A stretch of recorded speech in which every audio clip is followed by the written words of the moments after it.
Hey everyone, it's Byron again. I'm here to testify for Jesus Christ. I'm kind of freelancing tonight. I'm going to tell you, I've got something on my mind. My wife and I went out to dinner. I sat in a seat at a restaurant and almost started crying. And I feel like I need to share this, so I'm sharing it. I mean, I did a post this morning on Facebook, and in my post, I talked about the impact of fatherlessness. People that didn't have fathers or don't have fathers. And then if you add to that, if you didn't have a father or your father wasn't doing right, then you don't know how to be a father or haven't learned from a good example. And then that in turn can continue to roll downhill. I even saw a statistic today. Like 70% of troubled teens or some kind of institutionalization were fatherless. 70% of them are fatherless, and then 85% of those incarcerated. In 2008, I was sitting with my sons at the McDonald's in Decatur, Alabama on 6th Avenue. And I told them, I said, there comes a point in time where society goes so wrong, it can't be corrected. And it has to be pretty much killed off. And I hate to say it that way, but man, I sat in that restaurant tonight and I was just thinking the things the Lord has shown me over the years.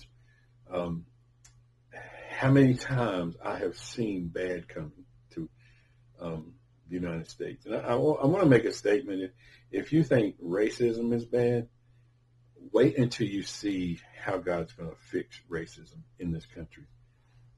I have seen horrific scenes, scenes where Russian soldiers are coming, Chinese soldiers are coming, Cuban soldiers are coming. And one time I saw these soldiers, they had no mercy whatsoever. My son even had a dream one time where they were abusing the women.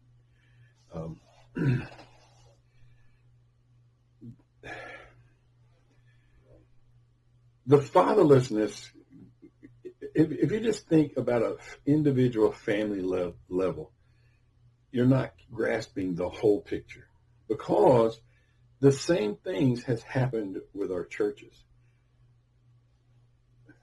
You can have a father, but him not be matured in the faith to the point where he is lacking in his skills.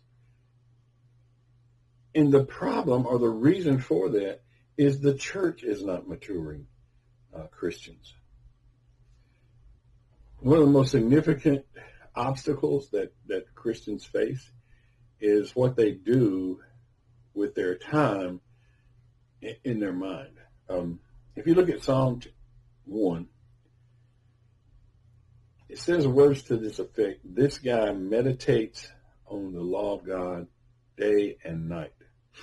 And I'm not going to say necessarily fix yourself on the law, because as a Christian we are, we are free from the law and married to Christ. But people who say they're Christian have idols, and they are occupied. They occupy their time with this and that, and they don't even realize their estrangement from the Lord, nor do they realize that they should be different. And that gets into repentance, and repentance is an amazing word or amazing topic to go into. I don't think it happens in one confession. Repentance is an ongoing process of the changing of the mind. Anyway, folks, I hurt inside because the things that I've seen. I know there was a phrase, the weeping prophet. I think it was like Jeremiah. There's times when I feel like all I can do is cry, because I see, it's one of those things where if you could see what I see, then honestly, racism is a very, very small thing. I did a post, or did I did a video recently about the bloodlines of the Antichrist, and I said Obama is the Antichrist. One of those in his bloodline was Lyndon B. Johnson. And as he, as president, introduced a thing called the Great Society. One of the, I guess you could say, spin-offs of that was that it encouraged single-parent homes. There were some things in there that said if a man is in the house, you don't qualify for this assistance. And because of the nature of the way the country is or was at the time, it literally targeted the black population because they were the ones in most need. But it sounds great, you're going to get assistance, but it in effect said only if you break up your families. Man, what kind of crap is that, man? You know, what kind of crap? How is that a way to treat human beings? Is it to incentivize or whatever it is, give them an incentive to basically, you could say it's kind of child abuse. Break up a family for money. A similar thing happened with divorce. That it was like no contest divorces, and I hate to sit here and go against the grain because the country's already gone this way, but there are people in our past, and perhaps even current people, who were privy to information, and the information they were privy to led them to understand if I do this, it will have a negative impact. But they sold it as a good thing. So therefore, this great society just almost devastated the family. And then, if that's not bad enough, you add to it various other things, such as the changes in culture that affect our music, our movies. If you take a young man and you put him in a fatherless situation, he's going to look for something. And young women are the same way. They got to look for a role model or something, but in today's world, the role models that are presented are not good. If you just listen to music, I looked at, and you guys that have trouble with me saying Obama's the Antichrist, man, you got to realize, if you're African American and I'm bothering you by saying he is the Antichrist, re-examine things, man, because he is as much white as he is black, even though he comes across as being darker skinned than a white person. But the white folks that he is related to have done no good, man. They have been presidents. Look at my video, the bloodline of the Antichrist. But he has some song lists, 2023 song list, 2024 song list. I've got them there. One song, 2023, Megan Thee Stallion, Cobra, Serpent. 2024, this girl named Billie Eilish. I didn't know her from Adam until I saw it on this list. But she's talking about tasting a girl and the girl dancing on her tongue. We're talking about a former president of the United States, one who's coming back, saying that's his favorite song or one of his favorites. And then Kendrick Lamar, Squabble Up. I'm not saying Squabble Up is this way. I'll go into a brief explanation of Squabble Up here. But there's another one where Kendrick Lamar acts out pulling a gun on a man. And I even recently saw it where someone was encouraging, they would like to have Texas Hold'em for the Super Bowl halftime show. Texas Hold'em, this Beyonce, pretends to be shooting a gun during Texas Hold'em. Then there was one other thing. Oh, there was this song, some Travis Scott. Anyway, it says, "Is you blanking crazy?" Talking about going to Walmart and shooting somebody. And this is all, I mean, I live in Decatur, Alabama, man. So this is coming from a guy who, there's been a man shoot his wife and her boyfriend within the last year, I guess. There's been 2 shootings in a parking lot near a restaurant here in town. And I'm sitting here thinking to myself, guys, it's what we're feeding these kids through music. And the one who's saying he likes these people that are pretty much putting filth into their music is a former president of the United States and, as the Lord shown to me, the Antichrist. And if you go to 2 Thessalonians chapter 2, you see the scripture. It says, "Then shall that wicked," capital wicked, "be revealed." And you got a movie that comes out. It's titled Wicked. So, man, I'm going to tell you, occasionally I get overwhelmed with the fact that I've seen this stuff coming. People are squabbling. Kendrick Lamar squabble up. I still owe you some more on that. People are squabbling about certain things and not seeing the big picture. One time the Lord showed me, He showed me my people from my high school class. They were on a beach. I was inland looking out. I could see the ocean behind them. There was this huge tsunami, huge tidal wave coming. I kept yelling, hey, it's coming, it's coming. And they were looking at me like, what? They couldn't hear me.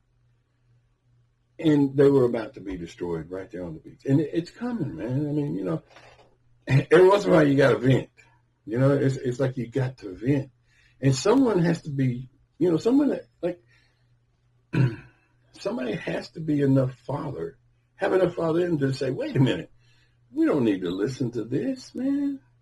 Even if a former president is recommending it. And I'm not trying to say that Donald Trump is good. I'm not. I didn't vote for him. I didn't vote for anybody because nobody meets my expectations anymore. Last time I voted it was so long ago. Nobody has met my expectations in so long. Because we're being punished as a nation. Back to Kendrick Lamar, Squabble Up. When he sang at the Super Bowl, he sang about, he mentioned a revolution. And if you listen to the song, Squabble Up, and you think that's the top left song on Obama's chart. I mean, he's got a chart made that, the number one spot, pole position, is Squabble Up by Kendrick Lamar. And then if you just imagine that Kendrick Lamar is speaking words, but for Obama. So it says something along the lines, my God. He says reincarnated. So if you think reincarnated, who could be reincarnated?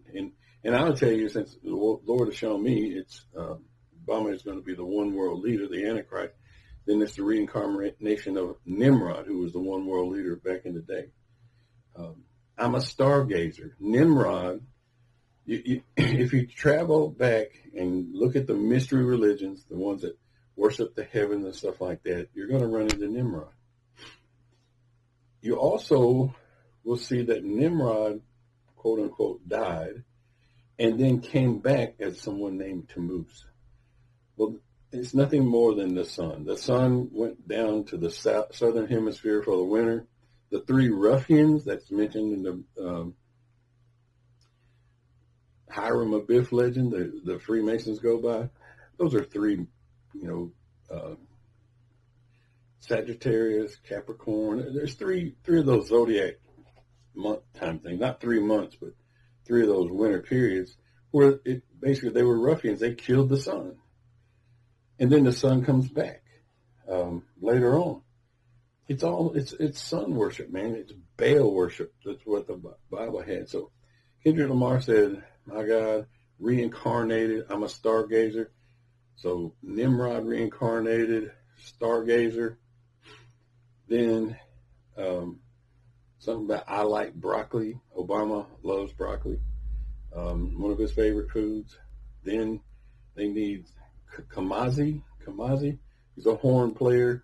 Washington Kamazi, I think. They love him, Obama and Michelle.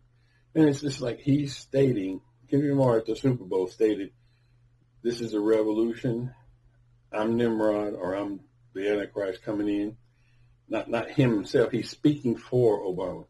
I'm a stargazer, and the other things that I just mentioned. If I wasn't just freelancing tonight, I'd have that information in front of me. Anyway, I didn't realize the magnitude of fatherlessness until here lately. I mean, to be honest with you, I didn't realize the stats were so bad. I thought, man, there's more kids that I have.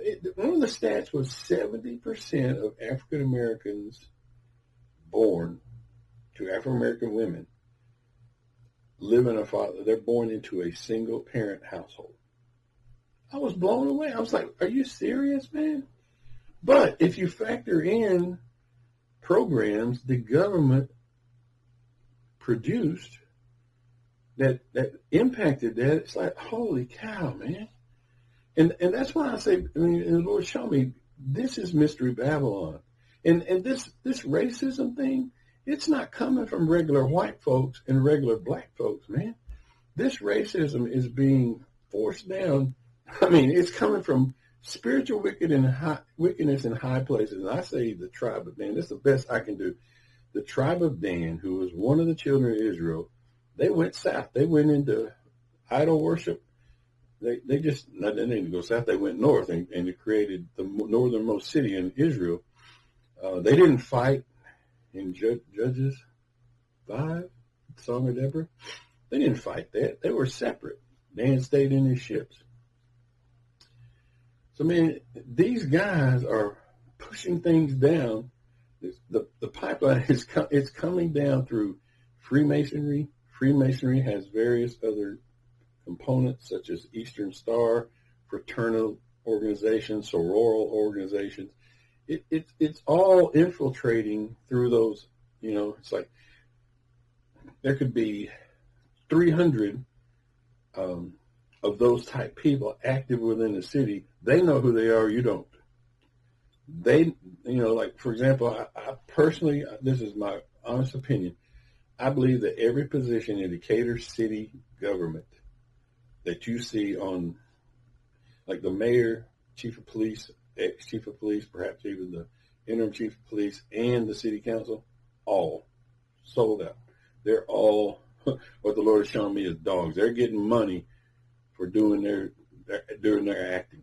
So, and they are going to punish. If you look at Revelation chapter 2, start at verse 18, Church of Thyatira, that church goes into great tribulation. And they go into great tribulation. One reason is they tolerate this Jezebel, which is Freemasonry. Dude, I have been in dreams. I have been persecuted, chained up, and whipped in front of church members. The church members that I knew were in the audience, and they were smiling.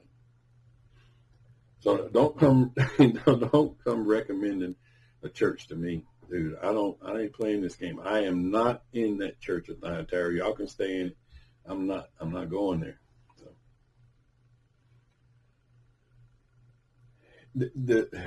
the problems are so vast and so deep that I just sit here and I think there's no way out. It's impossible. The only way out is the one hope, and that's Jesus Christ. But there's no way for this. You can't recover this society. Fatherlessness seems to always come up as the number one issue. And I'm not taking away from my mother. My mother can do absolutely everything in her power to do right. And potentially there are some that are way more successful than others. But dude, if you had a mature man in that home, it'd almost be like a cakewalk. So, and that hits all races. It's not just African American, that hits all races, but it's hit them hard because the government incentivized her. Man, you have to help me understand how many syllables put in that word, and even if I got close to it. But there was an incentive to not have intact families. Man, and you know, I grew up in Decatur, Alabama. I have black friends. I have some that grew up, you know, like there's these guys out. They all grew up together. Some of those people I am close to. Talk to them on the phone. They call me. They call, ask about my children. Others I can't hardly stand to think about. But because it really comes down to what was happening in their home. As many different ways that I can you know, like one guy came out of a impoverished condition, okay. Another one came out, no. And you know, they grew up breathing the same air. You know, it's just like, man, it's the homes, man. And the same thing goes with, you know, you run into things along in your life, man. I wish there was more time. I really do. I wish there was more time. Unfortunately, because of the way things, you know, when you got that wicked, when you got someone pushing filth on a population, and another example would be, you know, back when Obama was president, he was making sure that homosexuality and all that LBG, whatever it is, and all that stuff was getting accommodated within the school systems, and the school system would be punished if they weren't. I mean, dude, I can't really describe what it feels like to see a man acting like a woman. To me, I mean, what, you know, how I feel, I'm just like, are you serious, man? You know, and since the time that Obama did his action, it's become more rampant. It was like, well, it's a license to now. I guess I'll just check it out.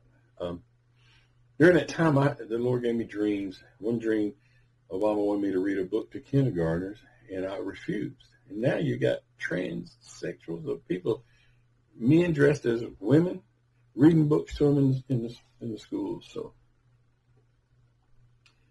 the one thing I say this, and I know people is this, you know, this is hard to grasp, man. But Jeremiah 51:50, ye that have escaped the sword, stand not still. Remember the Lord afar off, and let Jerusalem come into your mind. Jeremiah 50 and 51, I think 47, and Isaiah 10 deal with Mystery Babylon.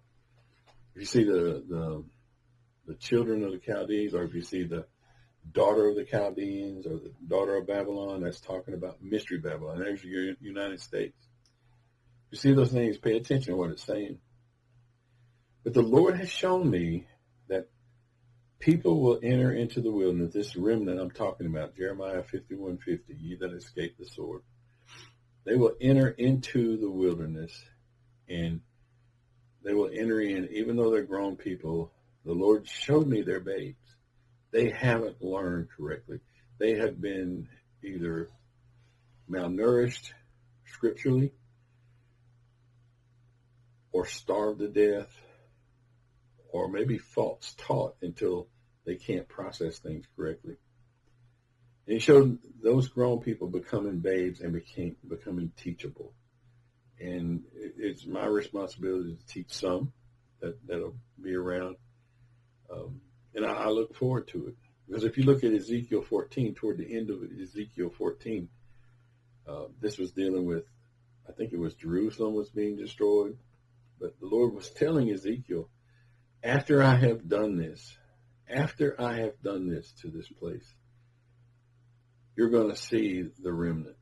And you're going to understand why I did that. And those that you see as the remnant will comfort you because of how they are. And I honestly, I mean, as bad as it sounds, I look forward to that. I look forward to the opportunity to run into some people who are genuinely real people and not run into all this interference that we have in this world today. mean, there's people that are, there's people who are quote unquote leaders that don't even understand right from wrong. And right from wrong should be solid. Just spend your time reading the Bible. In fact, Deuteronomy, maybe 30-ish, something 34. Teach these things to your children before they know anything. I mean, square one is teach your children right from wrong. That's talking about the law of God. So, and I just had this on my mind. I don't know, it's rambling, but you have to get past your current state of being. You can't think, well, I've learned. I'm this mature, and therefore all the stuff that Byron's talking about is not that big of a deal because I'm this big. But you got to understand, man. You can, something can be normal to you, like this is normal, and you can't detect errors. It's like being in an industrial environment and somebody, they've been in there and they just let trip hazards on the floor. They've gotten used to them. And, you send in the safety guys, like, oh, man, let's fix all these problems. Well, it's similar in how life is you get used to things being wrong and you no longer detect them as being wrong. And someone comes in and starts helping you out. It's like, dude, this is wrong. This is wrong. Right now, I mean, there's going to be conflict in Decatur, Alabama, basically because there are people who don't know right from wrong, or they want wrong to be right and right to be wrong. And, a couple of years back, I had a class reunion. I made sure, man, every time I posted inside the class, man, I told them I love them because I knew our time's drawing short. I don't think I'm going to see another class reunion. I posted a video yesterday on Facebook. Same thing, man. I love you, man. And it's unfortunate that we've grown up, as the Bible would say, drunken by the wine of Mystery Babylon's fornication. Mystery Babylon has screwed around behind the Lord's back so much that everything that it produces, music, not everything, but almost a lot, almost everything, music, movies, anything that's cranked out of here, it's tainted bad, man. And people just like, can you imagine, like the movie Wicked, just imagine, oh man, let's have a movie and let's make it wicked. Come on, man. That's coming out of Disney. Disney poisoned us. They gradually just warmed the water up and jacked us up. So anyway, long time talking. I needed this, man. I don't know if it's helping you or not. It's like me being on the phone with somebody just saying, dude, can you just listen to me? So I'm going to let you go. Pray. Ask the Lord to help you understand. Read your Bible. Separate yourself from these people who are drunken and they don't know their condition. Drunk drivers think they can drive cars. So if somebody's drunken with the wine of Mystery Babylon's fornication, such as packing their head full of evil lyrics, can you imagine singing a song talking about going to Walmart and killing somebody? Singing a song and watching this girl act out shooting somebody? And then wondering why are people shooting each other? People are in PlayStation games. It's out, man. Your children. It's like the Germans in World War II. They had these kids camps where they taught the kids how to be soldiers. That's been happening in the United States through songs and through PlayStation games, etc. So it's bad. So anyway, felt sorry for myself, so I cranked out a video saying I almost cried at dinner tonight, just thinking of the condition, man. I love this place. Used to. It's not there. And there's one thing I thought about earlier, and I got to let it slip my mind. It relates to what I was just saying. I prayed one time, and I asked the Lord, what's up with the United States? And I saw a vision of a dead man, literally. That was back when I lived in Baton Rouge. That is pre-2017. Then I prayed again one time later, like, Lord, how are we going to fix all this mess?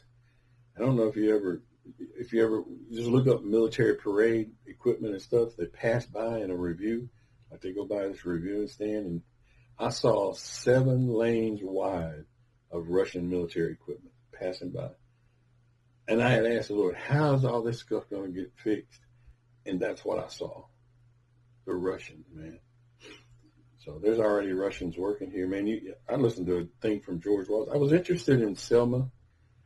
I posted that video about the bloodlines yesterday. I made a connection between Selma, Alabama, the marches, that time frame of May the 7th, 1965, I think, and the war on crime. Lyndon B. Johnson cranked out what's called the war on crime. The war on crime, I don't know exactly how to characterize this, but